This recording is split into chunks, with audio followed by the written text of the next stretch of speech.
What happens when 5 children vanish from a burning house and no one finds their bodies? Christmas Eve, 1945, Fayetteville, West Virginia. A family wakes to flames. 9 escape, 5 don't. But here's the problem. There is nothing left to bury. December 24th, 1945. George and Jenny Sodder settle into bed. Their kids, 9 of them, are home for Christmas. The oldest is away, serving in the army. The younger ones stay up late, toys scattered under the tree, lights still glowing. Just after midnight, the phone rings, a woman's voice, asking for someone Jenny doesn't know. Then laughter, the clink of glasses, a party somewhere. Jenny hangs up, confused. She checks the house. Marion asleep on the couch, lights on, shades still up. She fixes it all and goes back to bed. 1 a.m., a loud bang hits the roof, something heavy, rolling. Jenny wakes again but hears nothing more. She sleeps. 30 minutes later, smoke fills the house. Jenny finds fire consuming the stairway, the office, the phone room. She screams. George bolts awake. They grab who they can. Sylvia, Marion, George Jr., John, 4 children, out the front door into freezing December air. But upstairs, 5 more remain. Maurice, Martha, Louis, Jenny Jr., Betty. George runs for the ladders on his coal trucks. Both trucks, dead, won't start. They'd worked fine hours before. He searches for the house ladder,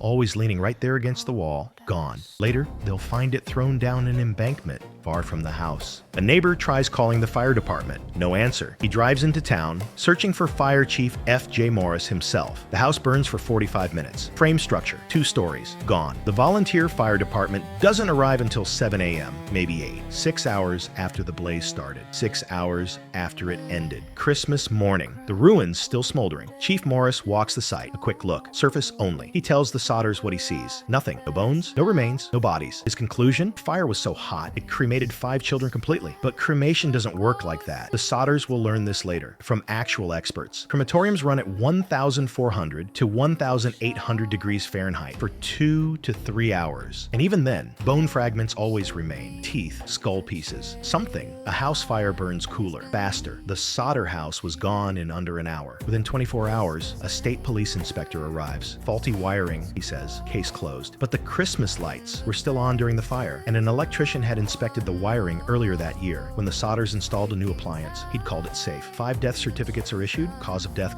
fire or suffocation. No autopsies. No forensic examination. No coroner's inquest. The newspapers run the story fast. 5 Sodder children die in Christmas fire. Tragic accident. Move on. But George Sodder doesn't move on. 4 years later, in 1949, George hires a crew. They excavate the foundation properly, sifting, searching, and they find something. 4 small vertebrae fragments. George sends them to the Smithsonian Institution in Washington, D.C. Pathologist Oscar B. Hunter examines them. His report is clear. These bones belong to someone in their late teens or early 20s, older than any of the missing Sodder children. And there's more. No evidence of fire exposure, no charring, no heat damage. The bones were placed there after the fire. There's a rumor in Fayetteville, quiet at first, then louder. Fire Chief Morris found a heart in the debris, human. He buried it in a dynamite box at the scene. The Sodders hear this from their private investigator. They confront Morris. He admits it, takes them to the spot. They dig it up. A laboratory examines the contents. It's not a heart. It's a beef liver. Fresh. No burn damage. Never exposed to fire. Morris confesses. He planted it. Hoped the Sodders would accept it as proof. Hoped they'd stop asking questions. Stop demanding answers. Stop making the authorities look bad. But the Sodders don't stop because witnesses keep coming forward. A woman watching the fire from the road that night. She sees a car driving away, slowly, children inside, faces pressed to the windows, staring back at the flames. She tells police there's no record they ever looked for that car. The next morning, December 25th, a woman running a tourist stop between Fayetteville and Charleston serves breakfast to a group of children. They match the Sodder siblings, adults with them, strangers, a car with Florida plates parked outside. She reports it. No one follows up. No search of Florida registrations, no interviews with other guests. A week later, Ida Crutchfield, who runs a Charleston hotel, watches 5 children arrive late at night. 2 men, 2 women. She says they look Italian. When she tries to speak to the children, one man reacts with visible hostility, snaps at his companions in Italian. They leave. Investigators dismiss her story, but hotel registers are never checked. Transport routes ignored. Weeks before the fire, George Sodder made enemies. He was outspoken, anti-fascist, criticized Mussolini publicly in a community divided by the war. Some Italian Americans in the area supported Mussolini. George didn't. A life insurance salesman visits the Sodder home. He's connected to local politics. George turns down the policy. The salesman gets angry. He tells George his house will go up in smoke. His children will be destroyed. George dismisses it as an empty threat. Around the same time, a stranger shows up asking about work. He points to the fuse boxes, says they'll cause a fire someday. The wiring had just been inspected, declared safe. After the fire, the official cause? Faulty wiring. George tries to get help. He writes to the FBI multiple times. J. Edgar Hoover's office responds the same way each time. They can only assist if local authorities request it. Fayetteville police never request it. In 1950, the West Virginia legislature holds hearings.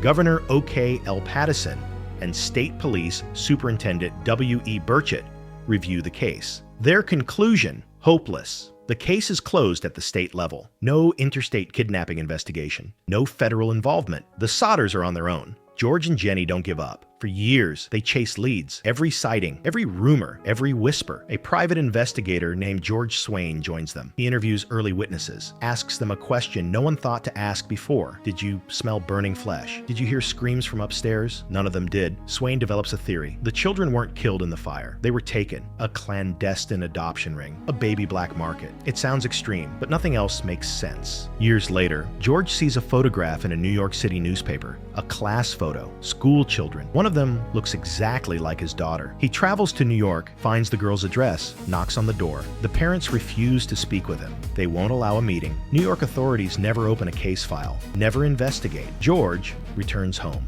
empty-handed. The Sodders spend the rest of their lives searching. They erect a billboard along Route 16. Photographs of the 5 missing children. A reward, $5,000. The billboard stands for decades. George dies in 1969, Jenny in 1989. Neither ever learns what happened to their children. Decades later, researchers try to reconstruct the case. They contact Fayetteville authorities, ask for police files. The files are gone, missing, no one knows where. The FBI maintained a file on the Sodder case. In 1999, it was purged under routine retention policies. The paper trail is dead. But questions remain. Why were both coal trucks disabled that night? Why was the latter moved? Why did the phone operator not answer when neighbors tried to call for help? Why did the fire department take 6 hours to arrive when the fire burned out in 45 minutes? Why were 5 death certificates issued without bodies? Why was the site covered with trucked-in soil days after the fire before a proper forensic examination? Why was a beef liver planted to fake evidence? And the biggest question, if the children died in that fire, where are their remains? Cremation experts say it's impossible. Bone fragments always survive. Teeth survive. Something survives. But in the Sodder house, nothing was found. Nothing that belonged to those 5 children. Over the years, theories multiply. Some say the children were kidnapped by organized crime, sold into adoption networks, operating across state lines. Others say it was revenge. George's anti-fascist views made him a target. The fire was meant as punishment. Still, others believe local corruption played a role, that someone in power wanted the case closed quickly. That evidence was deliberately destroyed or hidden. The witness statements support kidnapping, the car driving away, the breakfast sighting, the hotel encounter. But without bodies, without evidence, without police cooperation, there's no way to prove it. The case becomes a ghost story, whispered in Fayetteville bars, debated in true crime forums, featured in documentaries and books, but no closer to resolution. Sylvia Sodder lives the rest of her life haunted. She tells reporters she still sees her siblings' faces, wonders if they're alive somewhere, wonders if they remember. Marion carries guilt for decades. If she'd stayed awake, if she'd heard something. Let's summarize what the evidence actually shows. The fire destroyed the house in under an hour. Too fast and too cool for complete cremation. The official cause, faulty wiring, contradicts witness testimony that lights remained on during the blaze. The planted beef liver proves deliberate deception. The Smithsonian bone report proves the fragments didn't belong to the Sodder children. Multiple witnesses reported seeing the children alive. None were properly investigated. Both coal trucks were disabled. The ladder was removed. The phone line didn't work. These aren't coincidences. Someone didn't want this case solved. On Christmas Eve, 1945, 5 children vanished. Maurice, Martha, Louis, Jenny, Betty. No bodies found. No arrests made. Because sometimes the most haunting mysteries are the ones where all the evidence points to an answer, but no one wants to hear it.